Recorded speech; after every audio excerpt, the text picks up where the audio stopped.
All right, welcome back to the show. Today's episode is going to be really cool. I'm excited about this one. We were having a chat ahead of time, and I'm already pumped up. But I've got Curt from Responsibid. Is that how you like? Is that the company that we rep, or just Synthesize?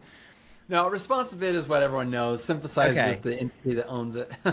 So, just to kind of give you guys a little bit of background, if you don't know, he started in the same industries that a lot of you guys have started in. He was actually at a window cleaning company, Yeah. and went from that journey from technician, and today he has a very successful software company that services that industry. And I love your mission on your website that you guys are here to service the Fortune 5 million, that you Yeah. love small business owners. And that like pierced me through the heart. I love that.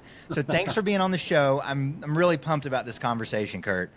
Oh, thanks for having me, Brad. It's really good. It's been good to meet you too. Like just as we've been talking before the show, I can tell that we're like brothers from another mother, cut out of the same cloth. Yeah.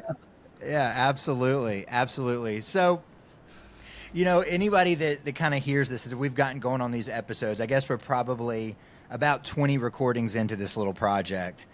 And I always love to start with where people start, because you did start as a tech. You did start Mhm. in the services industry. And this is something I'm like super interested in. So I ask people, so I'm collecting this data. What, why did you get into business for yourself to begin with? Like, what made you want to do that versus like taking a corporate job and going that route? It's funny. When I was going to college, I knew I was going for business management, and everyone I was in class with was going to go work for corporate America. But it never, even now I look back, it never even occurred to me that I would work for corporate America. Now at the time when I was in college, I thought I was going to college in order to start a bicycle shop / adventure company. So, I mean, we're really far away from where I am now, but my original intent was that I was going to go learn how to run a business, and then I was just going to go run a business. I don't know where that came from, because I mean, all through high school, I worked at Pizza Hut, I worked at a landscape company, I did all sorts of different odd jobs, but I never ever viewed myself. I mean, I got through college working at a bike shop, knowing that I could run it 100 times better than the people that were, but it never even occurred to me that I would ever provide for my family by working for the man. Yeah, I Weird. think it's either wired into you one way or the other. And I've gotten a lot of interesting responses to that question. So, did you start the bike shop? I'm terribly interested to know. Like, did you go that route, or did that just never manifest itself? That is a crazy story. I'll try and tell it really quick because it's such a Okay. small part of the story. But I was actually ready to graduate from college. It's actually the W.P. Carey School of Business. It's the business school at Arizona State University. I was like a week away from graduating. I was also about a month away from closing on my SBA loan to start my shop and my company. And I was getting ready to sign for it was like $750,000, like $750,000, which, if you know how much inventory a bike shop needs, it wasn't that much, but it was a massive amount of money. Anyway, because I'd been going to college full time and I'd paid for my whole college through proceeds of working at a bike shop, we were pretty strapped, and I'd had my first child. I was married with one kid, and I actually had another one on the way. And I remember when I was in that last week, my daughter had gotten old enough to start learning the days of the week. She was talking and learning the days of the week. And it was a Sunday morning, and she said to me, "Daddy, today's Sunday." And I said, "Wow, that's smart. How did you know that?" And she said, "Because on Monday, Tuesday, Wednesday, Thursday, Friday, Saturday, you go away, and on Sunday, you come home and see us." And I remember that really rattled me. Yeah. And again, remember, I'm getting ready to graduate, and I'm getting ready to sign. Well, I've already signed a bunch of pre-loans docs, but I'm getting ready to close on this loan. So when my wife comes out into we had this little 800 square foot condo. She comes out into the space where we're sitting. I said, "Bike shop's not happening," and she's like, "What?" And it was just in that moment I realized retail, working on holidays and weekends, and while people are at work, retail's not that busy, but before and after, normal work hours is when things get busy, and that's when you can't be with your family. And then being leveraged to the gills, I picked up a book called Millionaire Mind, which talks about how most millionaires do jobs that nobody else wants to do.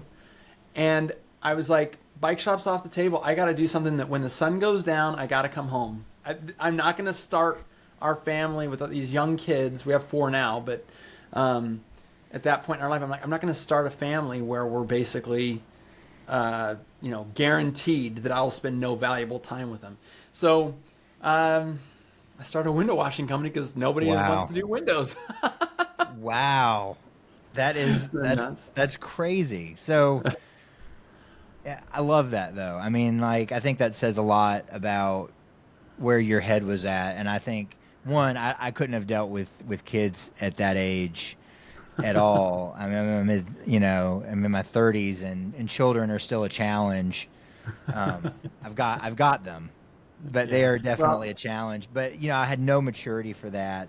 And I probably would have chosen what I deemed to be success at that time monetarily over anything else in my early 20s. Wow. So that's really cool that you had the perspective and you're like, wait a second, let me reevaluate my priorities. So you get started in this window business, right? Couldn't be further from a bike shop. It's not like you had technical training or background. No. How did it go? I called, so if you're familiar with the Phoenix area, I lived in Mesa, which is sort of like Southeast Valley. And I called to the very far North Valley. There's a little town actually outside of the Phoenix metro area called Anthem. Called a guy up there that was ranking really well. Now, Google was not really a thing at that point, but MapQuest, he was like the very number one MapQuest person. Wow. Yeah, you're like, dang. Yeah, old school. So I called him up and I said, hey, here's the deal. I know I'm going to start a window cleaning company. I have no idea what equipment I need. I don't know how to clean a window. I wouldn't know how to price a job. Could I come work for you for free? I just spent all this money on education. Why don't I just, instead of going way into debt with this bike shop, why don't I just go through a little extra pain and suffering and work for you for free for 2 months? You'll get all my labor for free as long as you promise to tell me the truth on everything I need to know to start my own business. We're far enough apart, we won't be competitors. And he said, sure, sounds like a plan to me. And I graduated. On the way home, they surprised me. I wasn't going to walk because with a wife and kids, I just had too much stuff going on and I didn't want to waste time sitting in an auditorium, walking across the stage when they read my name. So I actually had not gotten a gown, and I got a call from the dean of the business college. And he said, hey, Curt, I see you haven't gotten your gown and everything.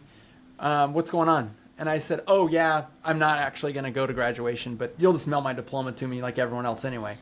And he said, it's really important that you come. And I said, why? What does it matter? Just take my name off. And he's like, I don't think you understand. You must come. There is something that's going to happen for you that you need to be there for. So at that point, it was too late to order the gown and cap. So I borrowed my wife's sister who graduated from ASU. I borrowed her cap and gown that basically looked like a mini skirt and, the hat's the same, but it was the girl color versus the guy color. So I'm wearing the girl color cap and gown. It goes down my waist. They call me up. I won the Outstanding Graduating Student of My Class award, which I didn't even know was an award. But they gave me this cool thing. They call me up on stage. I look like a total freak up there. We get in the car. Rachel's like, oh my gosh, you're the Outstanding Graduating Student. We're going to be rich. And I'm like, all right, well, I'm getting ready to go work for free for another window cleaning right Monday. So yeah, that was quite the journey. Quite the journey. I think that's really cool. You shared a nugget in there, and I'm sure you have had a chance to have some thought about it. But instead of going to the school of hard knocks, you went and you weren't afraid to ask for help. Yeah. And it's hard to put into words just how valuable of a skill that is in life. Yeah. Right. And so you went and you sought that out. You did something that I think there's a lot of obscurity around. You found a mentor of sorts, right? And you didn't say, hey, be my mentor. You said, I'll come work for free. You found an exchange in a relationship. How important was that to get started that way? I mean, did it really make an impact to help you get going? I really can't take credit for that. Working in a bike shop, I was selling like $10,000 bicycles, and the people who buy $10,000 bicycles are typically kind of a special breed, usually pretty financially well to do. But they usually actually, a lot of them were triathletes doing Ironmans that their work was sort of like the second job. Their first job was being an Ironman, and I had learned by fitting bicycles and building custom bikes for people through college. I'd learned that if I thought I was going to figure anything out, that I was very wrong. Like I could spend my whole life trying to figure it out on my own, or I could like spend 20 minutes talking to somebody who had already done it. And I think just in those experiences, I already knew that I was far too dumb to try and go pave my own path. So once again, it just never even occurred to me to think, just go buy a bunch of stuff and go figure it out. While I would try to do that on my own vehicle, I would never try to do that with my own entrepreneurial journey. Yeah. Right. I can empathize with that very specifically. So what happens after that? So you do some training with him, you work with him for a while, you go out on your own, smashing success, right? Oh gosh. Yes, smashing. Smashing, yeah. So we did. We put out our first ad. I was running the books, trying to figure everything out. I knew that I needed to automate stuff because I was only one person, and technology was becoming a big thing. But I didn't really know. Like I just looked for tool after tool after tool to do like my scheduling and my invoices and sort of managing. I knew I wanted to be multiple crews as quickly as possible, but.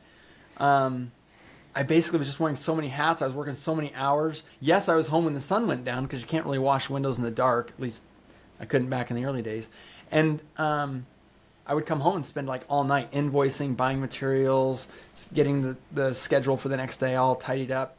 Now, back in those days, I could grind as good as anybody. So it wasn't like I was suffering majorly, but it definitely wasn't the life I envisioned.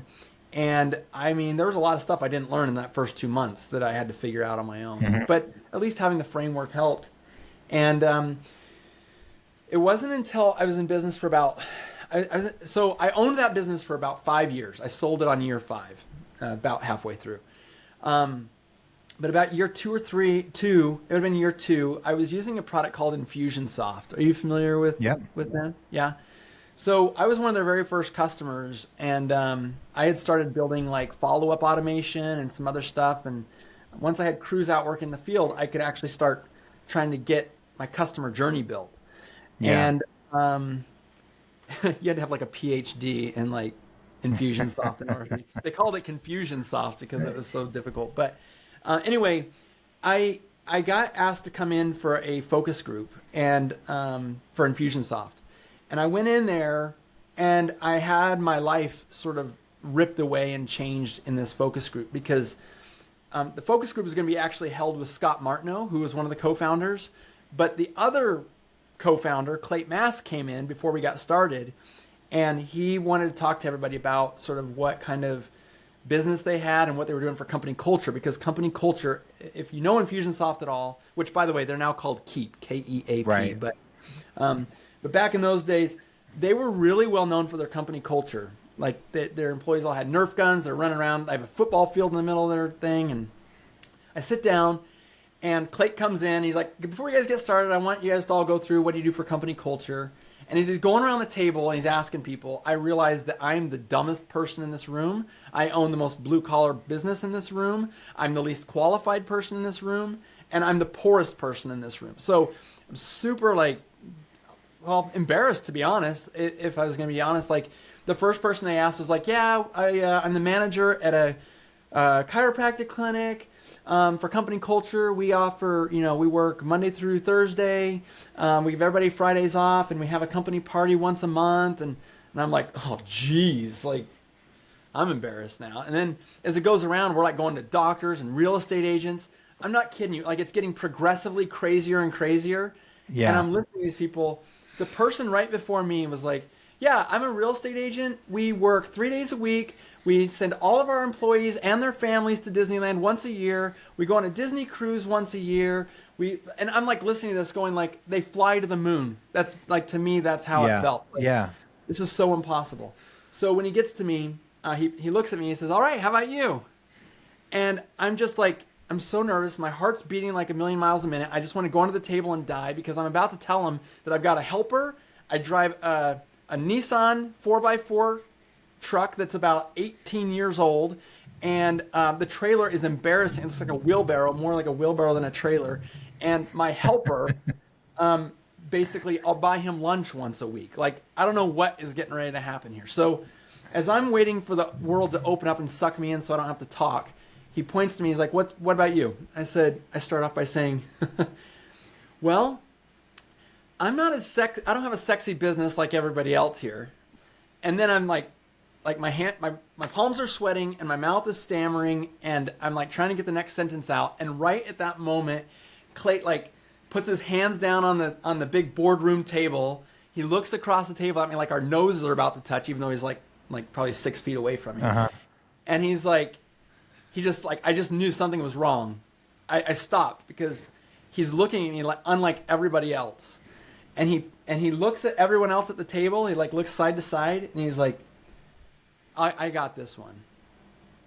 And I'm like, he didn't do this to anybody else. Like, I got this one. Like, there's an inside joke going on. And I don't know why he's doing this to me. So now I'm just shaking and I'm looking and he takes his hand off the table and he points right at my face and he says, shame on you. I'm like, okay, sorry, shame on me. I'm out. Like, I'm out of here. He said, shame on you if you think your business isn't sexy. Shame on you if you think it's your employees that are going to make it sexy. Shame on you if you're expecting your customers to make it sexy. You're an entrepreneur. The only person who gets to make their life, every other person who gets in a car and goes to their job, their business is as sexy as their business is the owner made it. You never have to work for a business that isn't sexy because it's your business.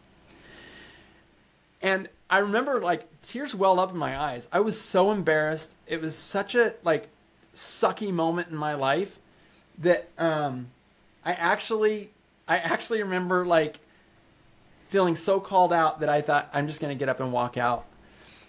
And then he looked at everybody else in the room and said, let this be a lesson to all of you. He said, this guy has an opportunity to make his business the best place in the world for him to work. And today, I am guessing that today, he is going to make that happen. And a lot of time has passed. The scars have healed. Everything's good. I'll tell you, it took me about a week, but it's all I thought about for a week.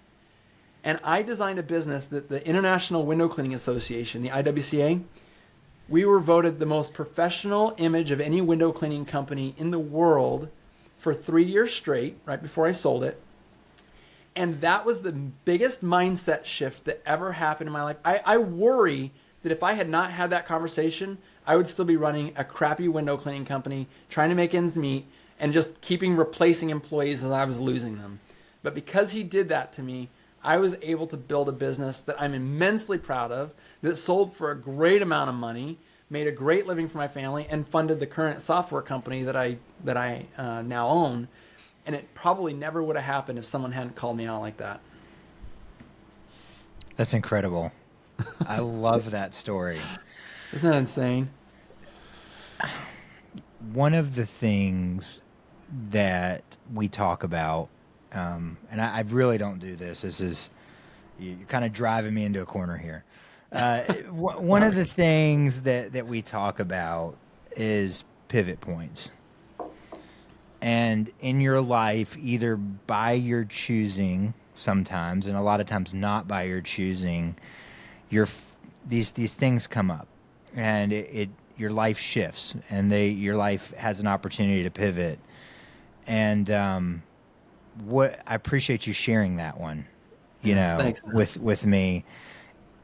What is incredible is what you did with it. I mean, that's amazing. So what did you go do with your business for the sake of kind of maybe sharing a little bit about what you went and did to create that great business, share a little bit about what did happen that made you the most professional business, because I think that's something that could be immensely helpful for anybody listening to this.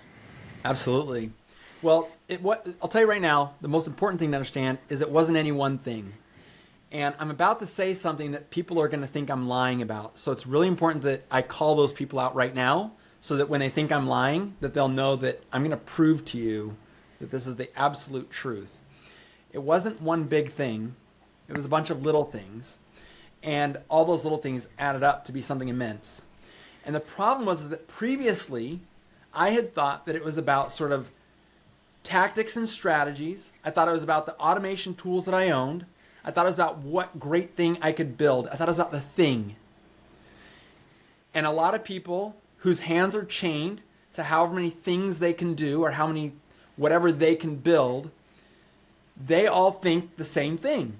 And that was the rut that I was in.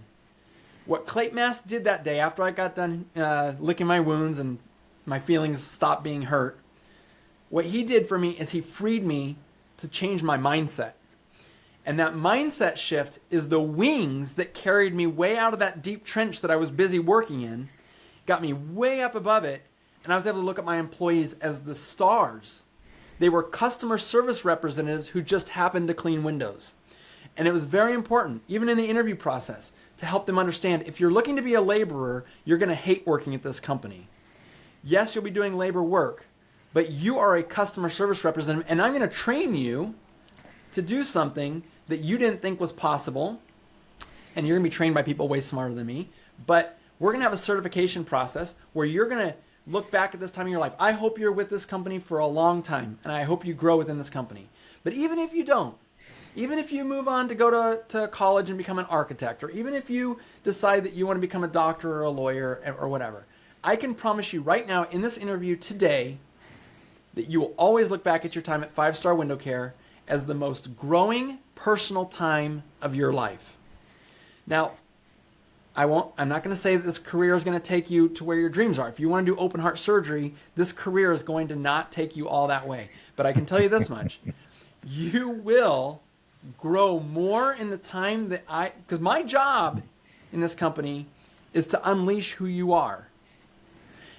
And I realize that I'm a cheerleader for employees. I am here to facilitate their growth.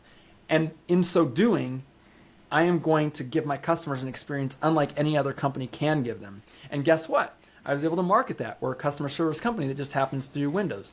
That was our marketing tagline. That's one of the main shifts that happen. Again, that's not the big thing. That's just one of the little things. Right. Our marketing pieces were please stop inviting our employees to Sunday night dinner with your family. They can only be to so many dinners every Sunday night. We would have lots of marketing like that. And we did so many things with our employees, and then we were able to market it on the front side with the customers in a way that set us apart so that when they had an experience with our company, there was no way to compare us. We were unshoppable. You can't compare us to other window cleaning companies, not because of just the way the windows are going to get cleaned or the services that we offer, which obviously those were, a lot of what we did, but the fact that we washed the threshold of your house when we left. That was our way of washing our customers' feet, because washing people's feet in Jesus' time was great. Doing it now is kind of weird. So we had a special ceremony that we did, and we would wash the threshold of the door with pure water in a special bucket and all this other stuff. And again, it's just another little thing that helped us to understand how grateful we were to serve, and how when we went into a customer's home, it was about the service, not about the cleaning. It was about the service. Mm-hmm. What's amazing is you can take a concept like a shift in mindset. And, we talked briefly about this beforehand, like these kinds of words, it's like I can just feel people clicking off of this. They're like, oh, another guru. Yeah, I just want to know what chemical to use. Tell me what squeegee I need, Yeah, which soap. Yeah, which soap. But you can take that and you can apply that concept so many places. And what I'm hearing you say is you developed a mindset about who your business was, why you existed, and then all these great ideas and all these great strategies and tactics came out of that. Yeah. It wasn't Yeah. about them. They were a result of a change in how you thought about it. Yeah. And Yeah. it's so powerful because it's like, I mean, there's fireworks going off. I mean, I love all that stuff. Like I'm a marketer at heart, like I'm hearing all this, you had fantastic messaging and, really great things, but it was because of how you were thinking about it that all those things, came about, and those ideas is what I'm hearing. Is that a fair way to say that? Because I know that's not really a question. No, it is a fair way of saying it, and just understanding your role. I think that when I realized that my job is to set people free, my job got a lot more fun. Also, I could do 20 times the amount of work that I could do individually with my people. And I didn't have to worry if my people found a job that paid a little more, because how do you compare a $2 an hour raise to, okay, there's a million things we can talk about here, but even our raise system in our business, you don't have to come to me and ask for a raise. You can have a raise anytime you want. All you have to do is read the book, take the test, and write a report on it. So, for example, I'm a window cleaner, and I'm reading a book called Delivering Happiness by Tony Hsieh, who is the Zappos CEO founder, who gives this whole amazing book about how to increase customer experience and how to make your company mean more. And I have my employees reading this book, writing a test, or taking a quick test that lets me know that they for sure read the book. They know what the heck they're talking about. And I gave them the audio book. I bought the audio book for them. They could listen to it in one ear while they're out working. Yeah. Literally hand give it to them. And then they would just write one report. One page. What are you going to do from this book? What are you physically going to change in your life and in your habits in order to be the kind of person that this book taught you to be? And then I would read that, and it was heartwarming and wonderful and all that. And then I would just always check in with them. Hey, remember when you said you were going to do this? Or how you said you were going to change the way you talk to your wife at home? Like, you doing it? Like, that was cool that you shared that with me, but now are you doing it? Yeah. So the thing is in our certification program, we took you from someone who could do what any old monkey could do, clean a window, make it wet, make it dry. There you go. You cleaned a window. Congratulations. You can do it safely. You can now become a team lead. Now you can become a mentor. And all along the way, you're reading books, writing reports, having a great time. And we're trying to write our employee handbook on your heart. That was basically our methodology. I love it. And I mean, you've touched on so many things that I would love to unpack a little bit more, but we'll have to move on. We'll have to come back and talk a little bit about that, because it is important to say, and I think this is important that I stop and make this point. If you're hearing this and you're listening to this and you're not hearing what I think you're saying, is you have to realize what makes great people, great organizations, great work environments, great companies, is not what you pay people, and we're in a labor crisis right now. Yeah, we are. Mm-hmm. And solving it is not going to be paying someone $2 more an hour. What is so, but that's the advice that's given, and it's given from authority. So it needs to be said, you can't win that game. That's like trying to win the price war with your competitor by going lower. Yeah. Right? You can't win that game.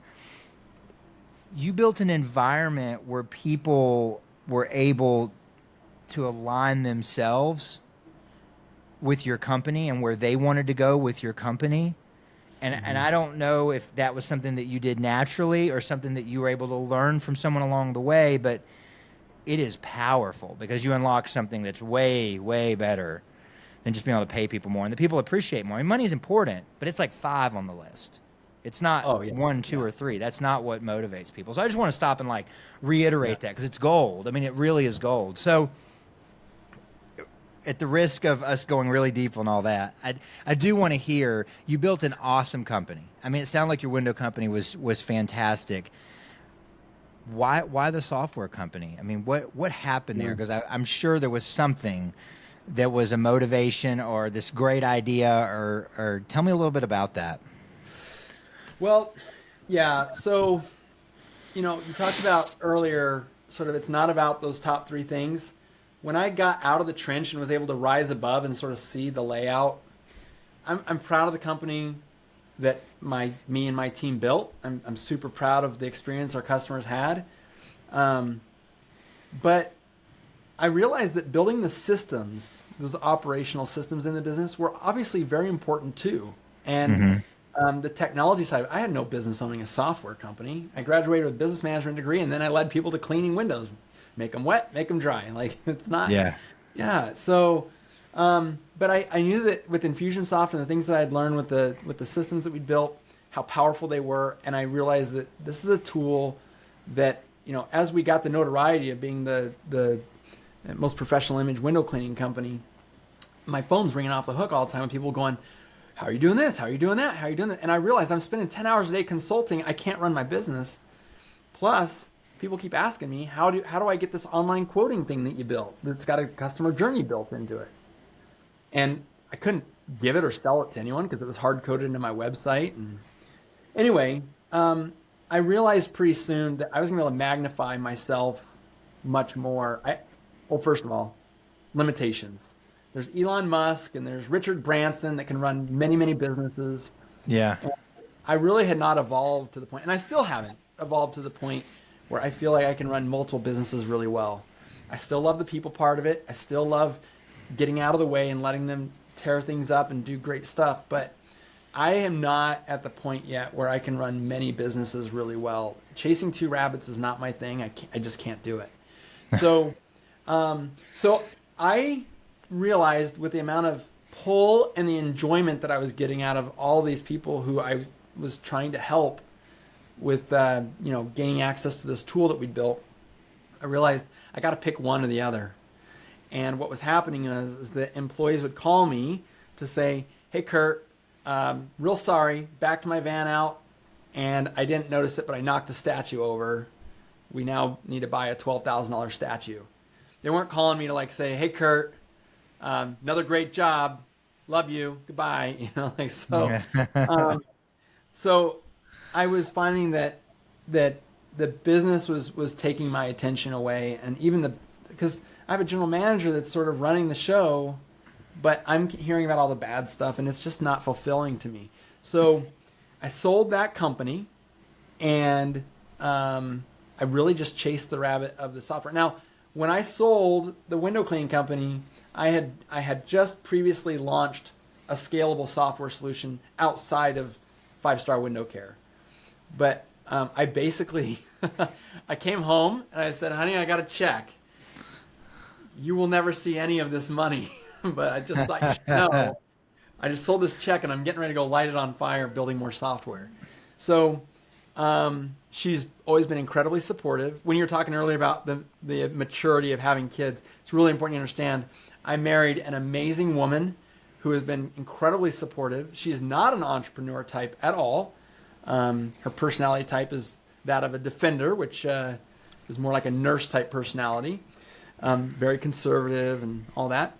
But she's always said, I trust you. I believe in what you're doing. I'm drinking the Kool-Aid. And she has been allowed us to do it. So anyway, yeah, the software company became the main thing, and that has been every morning when I wake up, that has been my business focus. So, what was your vision for the software company to be able to answer? You saw a need for the systems inside of these businesses, and it was giving that back, or Yeah. It really came down to, I think, three big things. Number one, I had the insecurity as an entrepreneur of being a good salesperson. I had some really bad experiences with sales that made me feel like salespeople were manipulators. And I finally had found an antidote to where a system was doing the selling and was not inherently evil because I'd baked good integrity into it. And for some reason, persuasion is fine when it's a system, but I had this insecurity that when a person is persuading, they're evil. We can talk about that later when I'm on the couch with my feet up. But that was one driving factor, is that I felt like if this matters a lot to me, I think it's going to matter a lot to other people, because it was really maximizing my average ticket price. It was really making a big difference in my cleaning company. And I felt like here's an opportunity to stop helping just one company and help thousands of companies just with one solution that scales. The second thing that I think was a big driver was actually just that, is that not only can I help myself now and whatever in the Phoenix area or however many franchises open, here's a way for me to like instantly help people all through North America. So I felt like I can move a lot faster. And then the third thing is that like I'm a really logic oriented person, and I felt like this suits me. Like I get all the warm fuzzies, but I can really be engineering and analytical minded and still get all those warm fuzzies. Where I felt like in my window cleaning company, it was much more about dealing with the people, which, as I already told you, was a big shift for me and a big, huge improvement. But it was at a more macro level, or micro level, sorry, where the software allowed me to move to a macro level. So I think that it's like that's sort of what pushed me off the cliff. And I envisioned that I would be able to serve any window cleaner, any pressure washer. And obviously we've grown into a lot of industries since then. But I thought, here's an opportunity for me to like take my insecurities and make them strengths for other people, and to help as many people as possible, and still get to be a geeky minded person and still get all the warm fuzzies that fuel me. That's awesome. So what happened?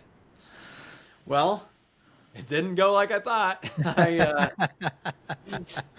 The first thing that happened actually was that as soon as I sold my company, I found out the developers I hired overseas had built me the software in a framework that was just not scalable. Like I couldn't even add features without basically rewriting our whole software. Oh. So first thing I did was throw about $50,000 in the garbage and build a new from the ground up. The thing that I just thought I was swinging from one vine to the other, and like I found out that vine wasn't very strong, so I was gonna fall. So immediately basically built it from the ground up again. And then I also realized that even though Amazon and eBay and at the time were really getting a lot of foothold in sort of automating customer experience, I found out immediately that the people that I was most passionate to serve wanted to work out of notebooks, pads of paper, pencils. They want to do it on the floorboard of their car. And I realized that my market, even though people were telling me on the phone that they were interested, people weren't voting with their wallets. So I spent about 4 or 5 years trying to clarify my message. Technology was sort of catching up. Like the smartphone era had already begun, but it caught up, I feel like, to where it became the norm. I feel like Uber was probably the best thing that ever happened to my company. When people started realizing, don't walk out on the street and hail a taxi, or don't call a ride service, just watch them come to you on your phone. That was probably the biggest driver in our technology that we built, feeling like my market was like, hey, we should get involved in this too. And then as we started building that company, I started to hire more and more people. By the way, my first hire is still with me. My second hire is not still with me, but my third hire, and everyone except for like 2 others, is still with me. And I feel like the testament to that is when you said we're in a labor crisis. I've been hiring people this whole labor crisis and I've churned one person in this whole labor crisis, and that was a good reason. There was a good reason for that too. But I feel like we've built a culture of people who are championing for our customers, and it's been like this like as it's been unfolding. I'll be honest with you, Brad. The biggest thing that I've struggled with in this growth is that I feel completely unworthy of it. Like, why do I own a business this big? What happens when all my employees find out that I'm just faking all this? I have no idea what I'm doing. And I'll show you. We have a hackathon every year with our employees. I don't know if you can read this or not, but we have a hackathon, and this was the logo that our graphic designer made for our hackathon shirts. Mm-hmm. And you'll see we're a customer service company that just happens to make software. Where does Yeah. that come from? That's the same thing, right? Yeah. And then we talk about we empower others because we are empowered, and we give you our best because we love this crusade that we're on so much. Like, to me, this right here, this logo that was built, and then one of my employees who happens to be a woodworker built it for me and brought it to Hackathon. Such a cool thing.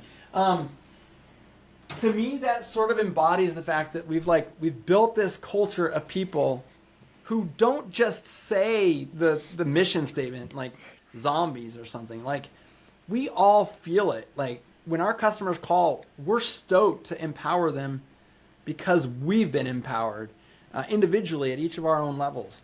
And honestly, man, it feels crazy. It feels unreal. It feels completely unreal.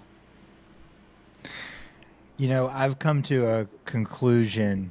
You were talking about that you feel unworthy. And it's like, what if everybody knows that I don't really know what I'm doing? I've come to this conclusion, or maybe it's just a hypothesis at this point, that if you're an entrepreneur and you don't feel some sort of imposter syndrome, you're not really reaching and growing all that far. Yeah. That it just comes with the territory, and it's okay. And it's totally okay. Yeah. Yeah. When I said it's the biggest problem I struggle with, it's a great problem to have, because you're like, I'm building this. And like, the constant feeling is, but it is real. Like, you pinch yourself and you're still there. Like I wake up in the morning and I walk outside, out my back door. There's this big canyon of cactus and desert and this big, beautiful mountain. And I look at it and I'm like, I can't believe that this is my life. Like, when is someone going to come in and go, hey, you got married at 21 years old, your wife was 19, you guys are just a bunch of kids. I'm still just as immature at the dinner table as I was when I was a kid. And I'm like, but the thing is that it is real. And my people really are empowered.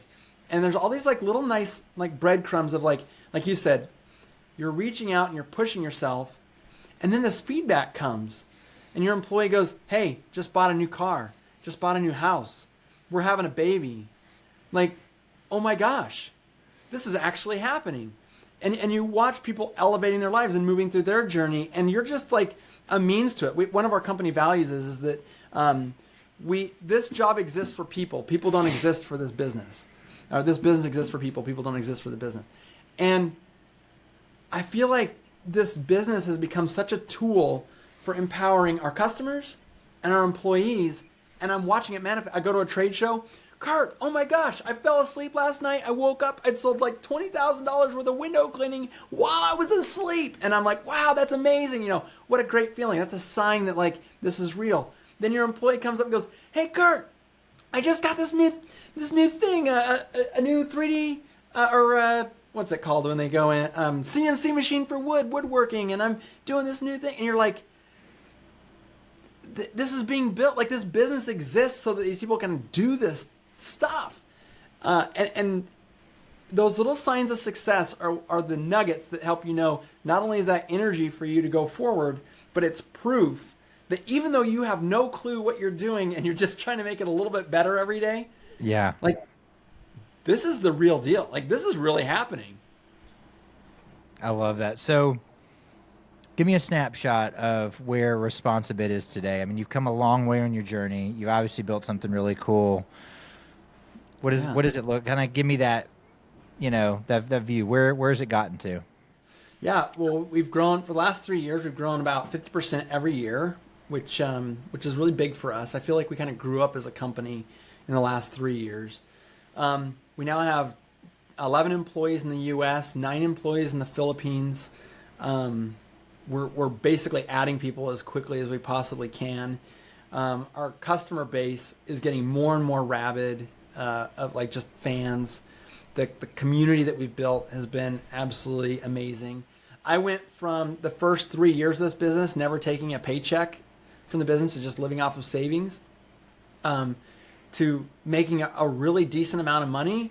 Like, I actually, in the last couple of years, have actually realized that money is not really something that motivates me, but I have enough of it to be completely content, and I can dump all of this extra money into causes, which we started a scholarship program called the Level Up Scholarship, and we've been able to move a bunch of people who are stuck in that, like, how am I going to grow? Like, we've been the Clate Mask in a nicer way for, like, I think we're up to like 18 businesses now, moving people through sort of a coaching program through Conquer, and also being able to sort of give them some major resources to get started.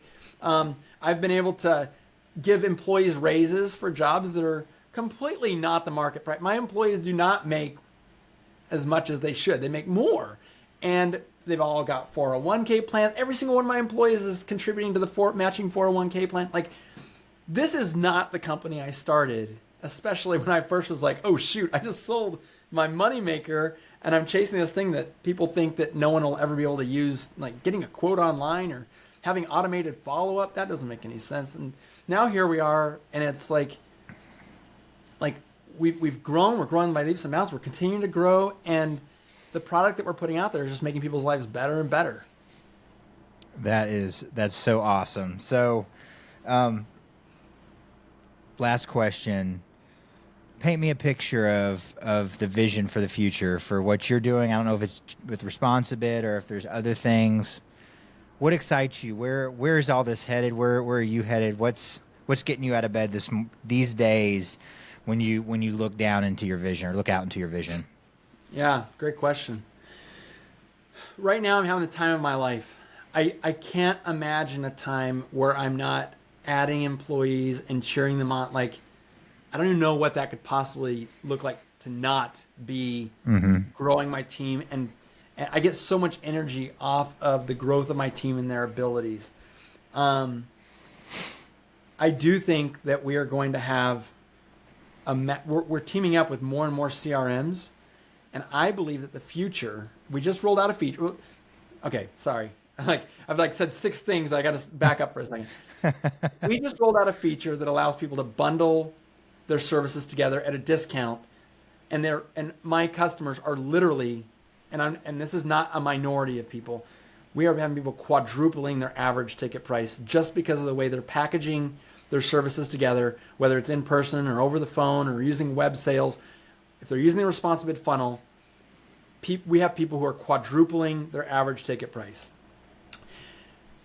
We've also found people are using that same system to sell membership programs to their cleaning services. So a carpet cleaner, window pressure washing, maid service, whatever. Like, you buy a membership and now you get this cleaning discount, like a Costco membership kind of thing. We have already seen this starting to lift off the ground so that people are building this recurring revenue model in addition to profitable services where they're maximizing the amount of service they do at each stop. And the beauty of that is that they're also being able to geographically locate everything so that they're doing it as efficiently as possible. And our software helps with that too. So our goal is to be connected to all these CRMs that are great at work orders and invoices and schedule, they have calendars for operational things. But we believe that the sales funnel and the membership programs are the future of the home services industry. And unfortunately, most services sold through regular CRMs is sold in a way that's like, here's a bunch of line items that all add up to one grand total. And that's how people have bought for years. It makes lots of sense. But the way we're doing it is, here's a good, here's a better, and here's a best option. Here's what it would come to in total. Here's your savings today. Here's the membership price that you can use to save all that money. And it's a completely different format of selling a job. And we believe that we are going to be able to revolutionize the way people sell, and that they can keep doing their calendars and their scheduling in their regular CRM, and we'll just funnel into it. But we think that we're going to change people's family trees, because you're going to be able to wake up on January 1st and know exactly how many dollars of recurring revenue you're going to make.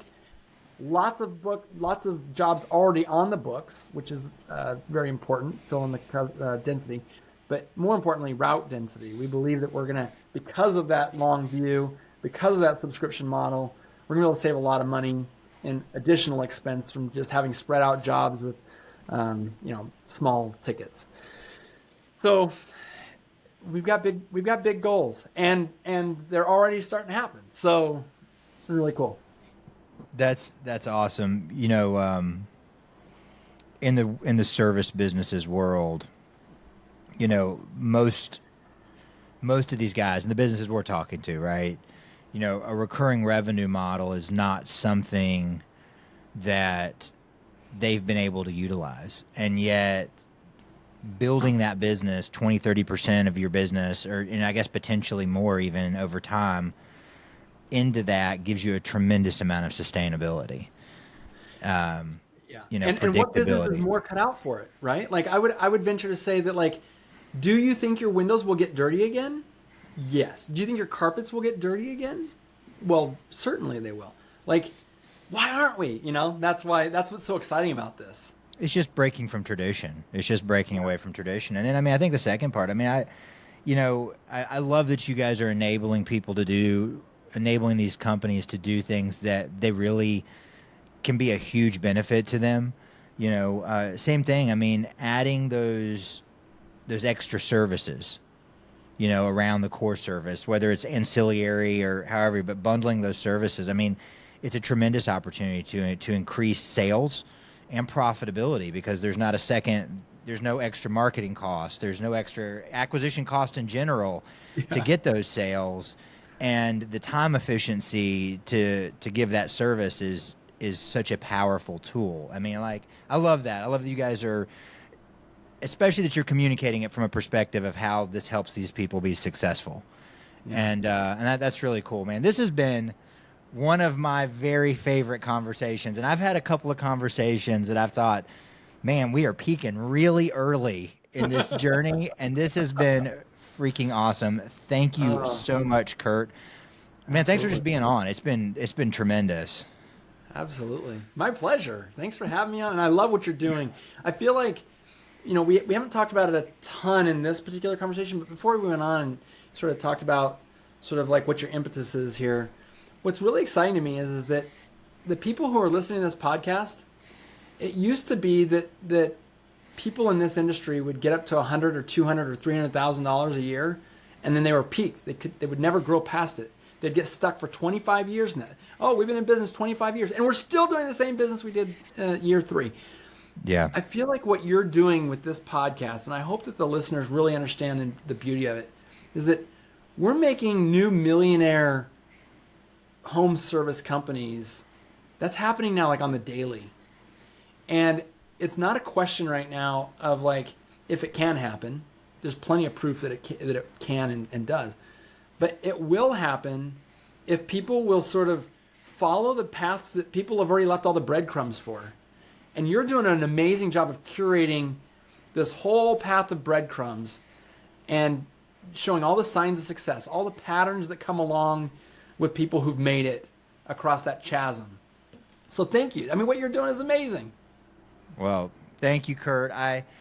I'm excited just to be a part of it.